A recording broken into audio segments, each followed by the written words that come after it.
ሰበርና አስቸኳይ መረጃም ደረሰን።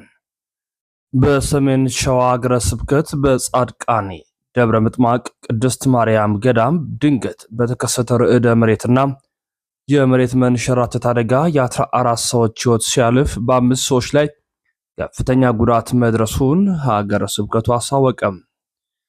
በሰሜን ሸዋ ሀገረ ስብከት በታላቋ ገዳም ደብረ ምጥማቅ ጻድቃኔ ቅድስት ማርያም ገዳም ከክረምት መግባት ጋር ተያይዞ የተከሰተው ከፍተኛ የዝናብና የመባረክት ድምጽ በደረሰ ርዕደ መሬትና የመሬት መንሸራተት ለጸበል ለሱባይና ለመሳለም ከአራቱም አቅጣጫ በተሰበሰቡ በጻድቃኔ ማርያም ልጆችና ወዳጆች ላይ የደረሰው ድንገተኛ አደጋ እጅግ አስደንጋጭና ልብ ሰባሪ ሐዘን መሆኑ ተገልጧል።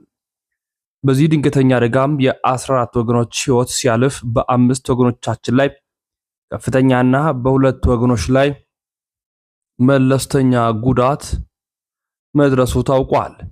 የሀገረ ስብከቱ ብፁዕ ሊቀ ጳጳስ አቡነ ቀለሜንጦስም በስፍራው በመገኘት ለሞቱ ወገኖቻችን ጸሎተ ፍትሐትና ለተጎዱትም ጸሎት ላዘኑትም ወገኖቻችን የማጽናኛ ትምህርት እንዲሁም ወንጌል አባታዊ ቃለ ምዕዳን ሰጥተዋል።